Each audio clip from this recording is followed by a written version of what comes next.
네, 중구 성동구의 박성준 의원입니다. 장관님, 저는 장관께서 바라보는 어떤 세계사적 인식이 매우 중요하다는 생각이 들어요. 혹시 이제 이 국정감사를 준비하면서 이런 추미애 장관 아들 건이라든가 또 우리 공무원 피격 사건에 대해서만 집중한 나머지 혹시 뭐 주변 사강의 어떤 큰 군사 움직임이라든가 이런 것에 대해서는 좀 등한시할 수도 있다는 생각이 좀 들어서 장관이 준비하면서 이렇게 주변에 대한 강국들에 대한 움직임들은 좀 계속 따라와서 스타디를 하셨나요? 장관으로서 예.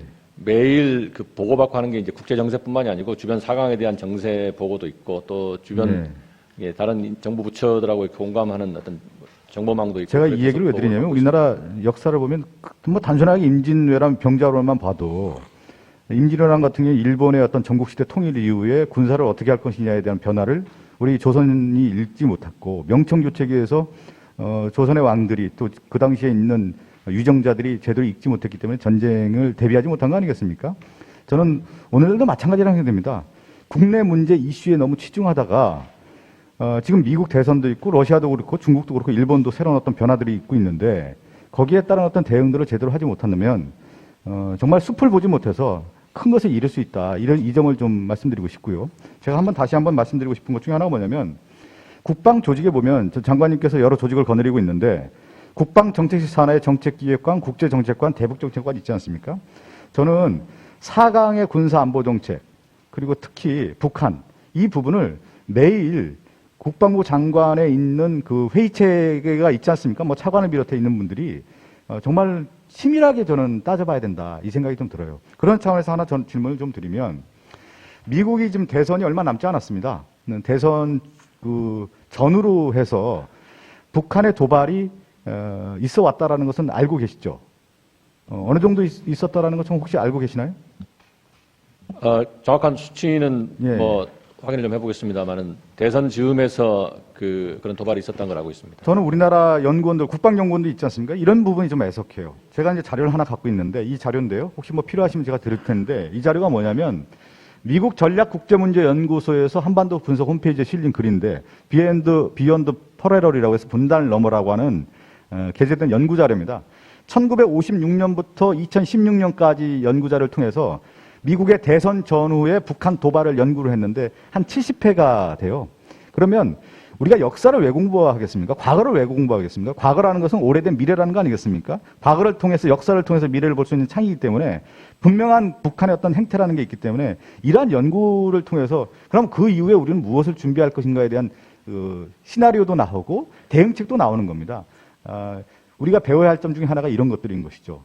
단순하게 국내 문제에만 이슈가 함몰될 것이 아니라 국제 정세와 그들은 무엇을 준비하고 있는지에 대해서 치밀하게 연구하고 대비를 해야만 국방 안보 정책이라는 것이 펼쳐진다는 말씀을 좀 드리고 싶습니다. 그러한 차원에서 북한 우리 존경하는 김병주 의원이 10월 10일 날 북한 노동군 창건일 관련해서 얘기를 했는데 이 당시에도 항상 우리가 대비할 수 있는 부분이 있지 않습니까? 아마 10월 10일 이후에 많은 언론들이 어떻게 나왔는지를 따져볼 테고 분석을 할 겁니다. 국방부 차원에서도 지금 미리 준비해서 어떤 것들이 나온지를 아마 분석 자료를 좀 내야 되는 것이 아니냐 이렇게 좀 말씀드리고 싶습니다. 제 의견을 좀 말씀드렸고요. 제가 PT 자료를 하나 준비를 한 게 있는데 좀 띄울 수가 있나 모르겠네. 예. 2017년도에 박근혜 정부의 당시에 보면 그 특수활동비 상납 문제가 있어서 논란이 컸습니다. 그 이후에 보면 이제 군 특수활동비도 2017년부터 2021년 상황을 보면 대폭적으로 줄거든요. 2017년에 보면은 1,808억 원에서 18년 1,476억 원, 2019년 1,366억 원, 2020년 1,194억 원, 2021년 예상으로는 1,145억인데 저는 예산이라고 하는 부분을 우리가 따져볼 때 돈도 그렇고 세상도 음과 양이 있습니다.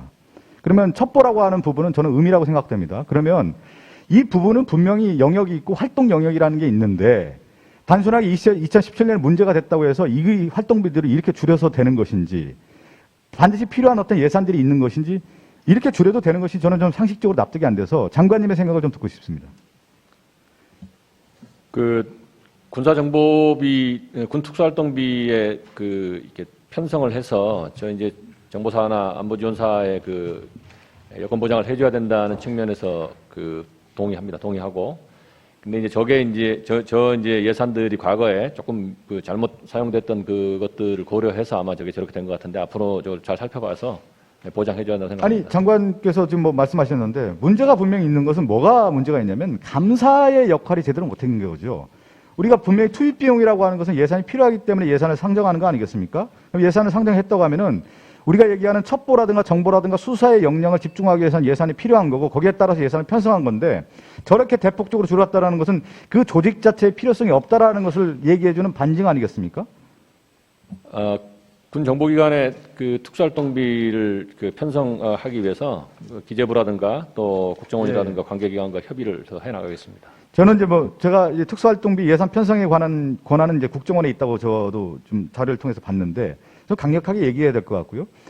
또 하나 그 말씀드리고 싶은 것 중에 하나는 이러한 예산이 줄었을 경우에의 그 활동의 문제뿐만 아니라 또 하나는 예산에 대해서 편성했을 때 장관의 생각도 분명히 저는 반영이 돼야 된다고 생각됩니다. 왜 그런지. 그리고 또 하나는 예산이 잘못됐을 경우는 감사를 정확하게 해서 그 부분에 대해서 징계도 확실하게 할 수 있는 그런 제도적 기반도 마련해야 된다. 마지막으로 좀 간단하게 말씀해 주시기 바랍니다.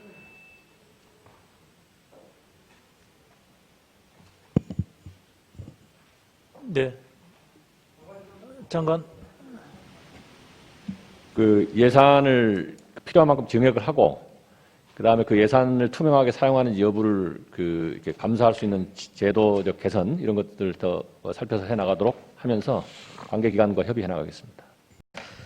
먼저 저 오전에 존경한 하태경 의원과 질의응답 과정에서 나왔던 내용이 지금 기사로 하나 떴는데요.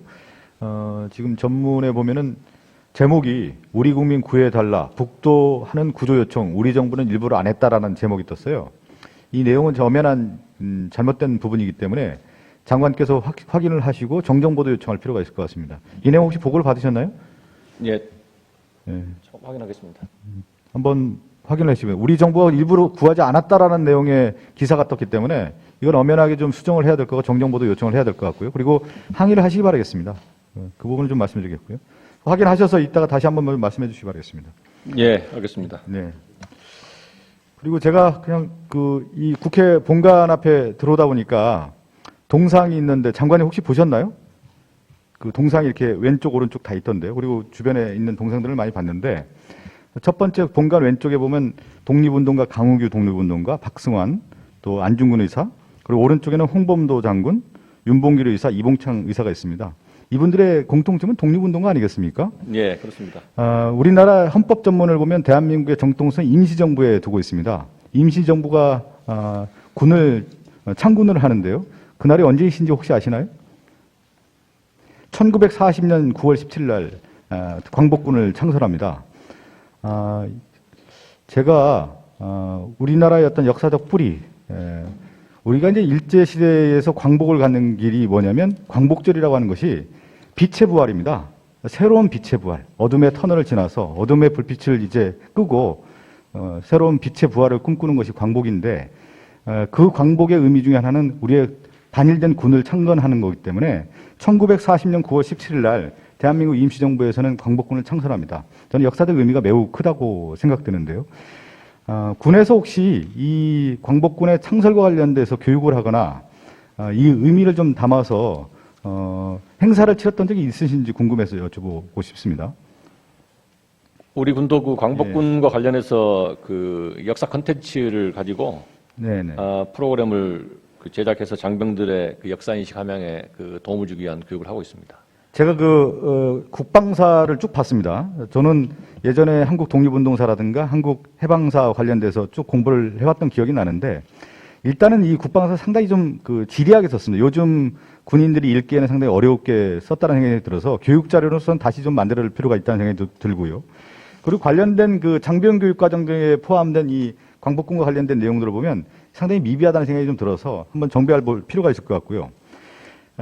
혹시 제가 추천을 하나 드리고 싶은 내용이 하나 있어요. 이 장병들에게 교육하고 싶은 내용 중에 하나가 뭐냐면 프로그램 중에 보니까 여러 다큐멘터리나 영화들을 보여주는 프로그램이 있던데 1919년도에 MBC에서 만든 다큐멘터리가 하나 있습니다. 3.1절 100주년 기념 특집 다큐멘터리가 있는데 마지막 무관 생도들이라는 다큐멘터리가 있어요. 이건 유명한 소설을 이제 다큐멘터리를 만든 건데 이 내용을 보면요. 대한제국 무관학교에 당시에 사관 생도들이 있는데 이 4명의 인생의 운명을 조명하게 됩니다. 우리가 잘 알고 있는 지청천, 광복군의 총사령관이죠. 그리고 김경천, 한일 무쟁을 했던 사람이고 홍사익이라고 당시에 일본군 중장으로 예편해서 필리핀에서 처형당합니다. 전범으로 돼서. 그리고 이응준, 일본군 출신이지만 우리 대한민국 초대 육군 참모총장을 하시는 분인데 이 마지막 무관 생도들의 삶의 세 분이 지청천, 홍사, 이응준은 생도들 같은 친구였습니다. 이분들이 어떤 생각을 갖고 있었냐면 젊은 날에 대한민국 독립과 대한민국의 국군을 위해서 몸바쳐 일하고자 목숨을 바치고 약속을 하는데 추후에 이 4명의 인생은 전혀 다릅니다. 바로 지청천과 김경천은 독립운동을 하게 되고 홍사익과 이응중은 친일을 하면서 사실은 일본군 군대에서 일을 하게 됩니다. 전혀 다른 인생의 어떤 그 각자의 길을 갖게 되는데 저는 이 젊은 장병들이 이 동상에서 줬던 우리 역사적 의미가 있지만 역사에 살아있는 숨결 속에서 어떤 인생을 살아가고 어떻게 군인의 정신을 갖고자 하는 것인지 필요하신지를 교육할 필요가 있다. 그것이 군뿐만 아니라 대한민국의 역사적인 어떤 정통성 그리고 우리가 가야 할 방향에 대한 것들이 어떤 자양분이 된다는 생각이 좀 들었습니다. 교육 프로그램에 있어서 다시 한번 생각을 해주시고 광복군 상거리는 상당히 중요하다고 생각했어요. 우리가 이제 제가 다시 한번 광복을 보면 빛의 부활을 꿈꿨던 사람들의 멸망의 광복이고 또 하나 10월 2일 국군의 날은 한국전쟁 당시에서의 우리가 10월 2일은 한파선 돌파하는 날을 기념한 거 아니겠습니까? 이 두 축에서 전 한국전쟁과 이 독립운동에 했던 역사적 의미를 담아서 우리 군 장병들에게 교육을 해줄 수 있겠다. 라는 생각이 들어서 우리 장관님께서 역사에 대한 교육도 해주시기 바랍니다. 예, 역사에 대한 교육을 역사 다큐멘터리 이 자료를 잘 활용하고, 그다음에 두 번째는 이제 그 국군의 날 변경하는 문제는 그 10월 1일은 뭐 38선 돌파일도 있지만은 또 우리 3군이 다 창설된 마지막 그 마무리가 되는 그 날이기도 합니다. 그래서 56년도에 이제 국무회의를 통해서 그 국군의 날 제정된 것인데 여러 가지로 의견 수렴도 필요하고 그래서 신중하게 검토를 해 나가겠습니다. 주시기 바랍니다. 네, 박성준입니다. 그 장관님 저는 이제 항상 새로운 시대에 대한 어떤 준비가 매우 중요하다는 말씀을 좀 드리면서요. 국방부가 이 4차 산업혁명의 즈음에서 스마트 국방을 내세웠던 것으로 알고 있습니다. 이 스마트 국방이 어디까지 와 있습니까? 사실은 스마트 국방을 이제 국방부에도 추진하고 있고 각 군본부들도 하고 있고 다 이렇게 노력을 하고 있는데 네. 그 노력의 그 어떤 그 총합이라든가 어떤 귀결점이라든가 이런 것이 조금 손을 봐야 될 상황이고 국방개혁 그 2.0의 과제 중에 제가 아까 그 보고드릴 때 42개 과제라고 네네네. 했는데 이번에 이제 국방개혁 평가회의를 하면서 스마트 국방의 과제들을 거기다 포함시켜서 이제 50개 과제로 만들어서 그것을 국방개혁의 하나의 어떤 틀로 포함시키려고 지금 추진을 하고 있습니다. 저는 이제 스마트 국방의 방향이 어디에 갈 것인지를 제가 오늘 좀 제안을 좀 드리고 싶은데요. 장관님께서 혹시 이 용어를 들어보셨나 모르겠어요. 인공지능 군비 경쟁이라고요. 우리가 이제 보통의 군비 경쟁이라고 했을 경우에는 뭐 전통적 무기라고 할 수 있죠. 뭐 전차가 됐든 비행기가 됐든 아니면 뭐 핵이 됐든 이런 군비 경쟁을 항상 하게 되는 건데 군비 경쟁은 우리가 알기로는 실체가 있습니다. 근데 인공지능의 군비 경쟁은 실체가 없는 것이죠. 인공지능은 어떤 의미를 또 갖고 있냐면 새로운 미래 전장에서 AI 기술을 통한 이 군비는 게임 체인저가 되는 겁니다. 우리가 보통 게임 체인저라고 생각했을 경우에는 과거에 뭐 칼로 싸우다가 총이 나오면 총이 게임 체인저가 되고요. 또 총 쏘다가 대포가 나오면 대포가 게임 체인저가 되는 것처럼 핵이 또 게임 체인저가 되고요. 지금은 새로운 전쟁의 개념이 바뀔 것이다. 그것이 바로 새로운 인공지능에 의한 군비 경쟁 시대가 열리고 그것은 어떻게 적용이 되냐면 무인기로 벌써 적용이 되는 것입니다. 무인 잠수함이 나오고요. 그 다음에 무인 정찰기가 나오고 벌써 이미 시작이 됐다라는 거죠. 우리가 인식하지 못해서 그렇지 이 용어가 2015년도에 아르헨티나에서 열린 인공지능 컨퍼런스에서 발표된 성명을 기반으로 해서 인공지능 군비 경쟁이라는 용어가 나왔습니다. 이게 매우 중요한 용어죠. 인공 AI라는 것이 군비와는 전혀 개념이 다른 것이라고 생각했었는데 일체된 개념으로 이미 이제 사용하고 있다는 것이고 그래서 미 국방부가 2019년도에 인공지능 전략을 언급을 했습니다. 그래서 미 국방부가 하나의 센터를 만드는데요. 합동인공지능센터를 만든다. 조직을 새로 이제 신설을 하게 되는 것인데, 저는 우리 국방부가 스마트 국방을 추진하면서 정보화 기획관실을 만들어 놓은 것으로 알고 있습니다. 혹시 정보화 기획관실 실장님이 있으신가요? 네, 정보화기획관입니다. 예. 우리도 이제는 새로운 게임 체인저에 대비하는 이런 인공지능 군비 경쟁에 대비해야 된다고 저는 생각을 하고 있습니다. 간단하게 좀 언급을 해주시면 어떻겠습니까? 네, 저희는 그 인구 절벽과 예산 압박에 그 당면된 현실에서 이러한 문제를 해결하고 강한 군 유지를 위해서는 그와 같은 그 과학 기술에 의한 네네. 군을 유지하는 건 당연한 길이라고 생각합니다. 이거를 이제 단순한 하나의 어떤 인공지능에 대한 것으로만 생각할 것이 아니라 인공지능 국가 전략을 통해서 인공지능 군사 전략을 해서요. 이 인공지능 군사 전략이라고 하는 것은 지금 앞서 설명한 것처럼 무인기, 무기 체계도 있고 전략 지원 체계에서도 다 적용이 되는 것입니다. 따라서 이것을 준비해야 된다는 생각이 들고 제가 늘 얘기하는 것처럼 미국이라든가 러시아라든가 일본이나 중국이 어떻게 변화해야 되는지를 감지를 하고 준비를 해야 되는데 미국은 이미 2019년도에 조직을 만들어서 준비했다는 말씀을 드리고 국방부가 이런 차원에서 큰 차원에서 한번 접근을 해줬으면 좋겠다는 생각이 들고요. 한 가지 아쉬운 점은 제가 앞서 장관님께 그런 질문을 드렸습니다. 특수활동비죠. 군사정보비. 이 안보비가 예산이 2017년도부터 2021년까지 대폭적으로 줄었는데 이제는 첩보와 정보와 수사에 대한 개념도 인공지능으로 바뀌는 겁니다. 왜 세상의 흐름을 읽지 못하면 이런 군의 특수활동비가 줄어드는 그 비용을 예산으로 인공지능 군사 전략이 되든지 인공지능 국가 전략 차원에서 접근한다고 하면 저는 충분히 전용을 해서 미래를 준비할 수가 있는데 2017년도에 1,800억이라는 예산이 2021년도에 1,100억, 거의 한 700억 원이 감소됩니다. 그러면 미국이 인공지능 센터, 합동 인공지능 센터를 준비한 것처럼 국방부가 이런 대전략 차원에서 준비한다면 충분히 예산도 확보할 수 있어서 준비를 할 수 있다. 그래서 이제는 전쟁의 개념 자체가 바뀌었기 때문에 이런 식의 큰 마인드를 가지고 대비를 해줬으면 좋겠다. 그리고 국방부 내 조직도 새롭게 한번 생각을 해봤으면 좋겠다라는 생각을 들어서 제안하는 차원에서 말씀드립니다. 의원님 말씀에 동의하고 사실은 국방부에 이제 장관으로서 취임한 지는 며칠 안 돼서 제가 국방부 조직은 뭐 살펴보지 못했고, 이제 육군본부 예를 들면 육군본부에 인공지능을 연구하는 처가 있고 또 그 교육사야에서 연구를 하고 있으면서 그것이 카이스트랑 같이 협업을 하면서 연구를 진행하고 있습니다. 그다음에 이제 육군의 미래 그 사업 중에 이제 아미타이거 4.0이라든가 이런 체계 안에 기동화, 그다음에 네트워크화, 그다음에 이게 인공지능화 이런 것 등등을 연구를 같이 해나가고 있는데 국방부 차원에서 이 AI에 대한 것을 더 관심을 갖고 아까 말씀하신 대로 조직은 또는 어떤 사업은 미래의 과학기술과의 접목 문제는 이렇게 어떤 유관경의 협업 체계는 이걸 좀 살펴보도록 그렇게 하겠습니다.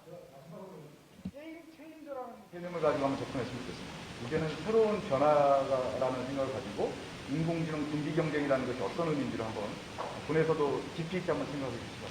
네, 게임 체인저가 이제 이제 뭐 육군 같은 경우에 예를 들면은 뭐 이게 그 이제 5대 게임 체인저, 그 이제 비전 2030에 이제 나와 있어 이제 그걸 포함시켰고 그 다음 제너레이션에 이제 넥스트 게임 체인저를 10대 과제를 포함시켜가지고 하는데 그 안에 이제 AI가 포함돼가지고 하는 건데 이거를 이제 국방 차원에서 하도록 그렇게 한번 정리를 한번 해보겠습니다. 예, 박성준 의원님 수고하셨습니다.